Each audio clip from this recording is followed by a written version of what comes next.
melalui perjuangan panjang untuk meraih kemerdekaan, pada akhirnya Indonesia mencapai titik penting dalam sejarahnya.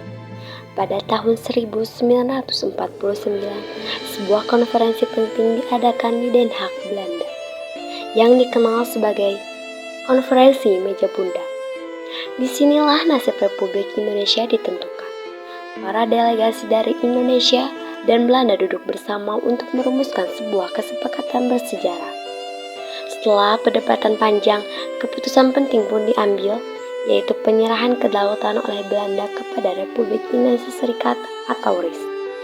RIS adalah negara federal yang terdiri dari beberapa negara bagian yang memiliki otonomi masing-masing.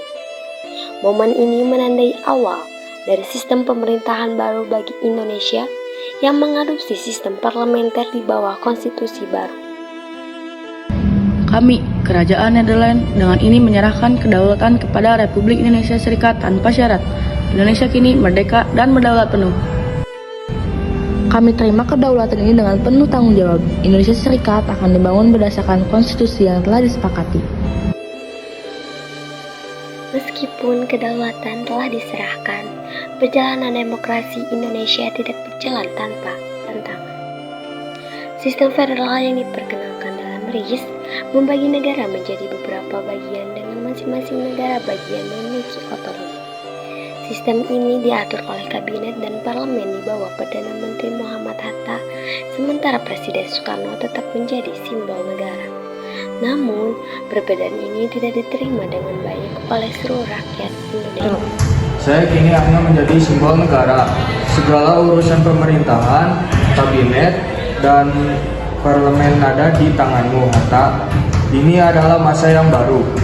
Iya, Bung Karno. Sistem parlementer ini membuat kabinet harus bekerja samarat dengan Dewan Perwakilan Rakyat. Kita akan memastikan demokrasi berjalan. Dalam struktur federal ini, kekuasaan lebih banyak terpusat pada negara-negara bagian yang mengakibatkan timbulnya perdebatan dan konflik. Banyak pihak yang merasa bahwa sistem federal justru memecah belah bangsa. Di berbagai daerah, muncul gerakan unitaris yang menentang konsep federalisme ini. Mereka beranggapan bahwa sistem federal adalah peninggalan kolonial Belanda yang justru melemahkan persatuan bangsa. Saudara, sistem federal ini adalah warisan Belanda. Mereka ingin kita terpecah belah, terbagi menjadi bagian-bagian kecil yang mudah dikendalikan. Kita harus bersatu kembali membentuk negara kesatuan.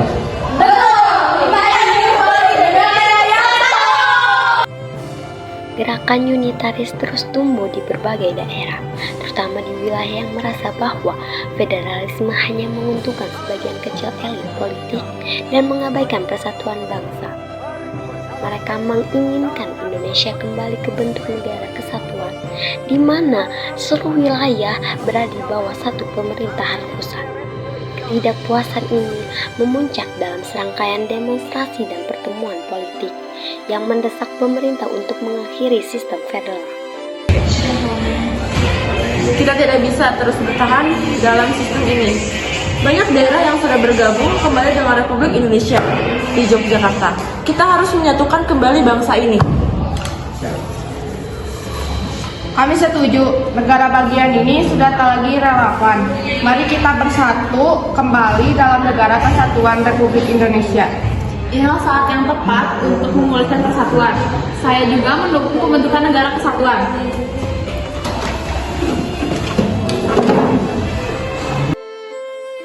Melihat situasi yang semakin memanas, Perdana Menteri Muhammad Hatta dan para pemimpin negara bagian menyadari bahwa sistem federal ini tidak dapat dipertahankan.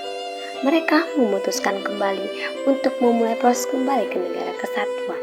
Daerah-daerah seperti Sumatera Timur dan negara Indonesia Timur mulai bergabung kembali dengan Republik Indonesia yang berpusat di Yogyakarta. Kesepakatan akhirnya tercapai dan pada 17 Agustus 1950, Indonesia secara resmi kembali menjadi Negara Kesatuan Republik Indonesia.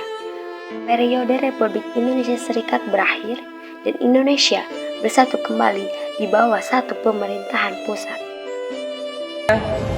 Saudara-saudara sebangsa dan setanah air, hari ini kita kembali menjadi satu bangsa. satu negara dengan satu tujuan. Negara Kesatuan Republik Indonesia adalah milik kita semua. Hidup Indonesia! Merdeka! Merdeka! Merdeka! Perjuangan untuk meraih kemerdekaan dan kedaulatan penuh tidak berhenti pada tahun 1949. Melalui berbagai dinamika politik dan konflik internal, bangsa Indonesia akhirnya menemukan kembali jalannya menuju persatuan dan kesatuan.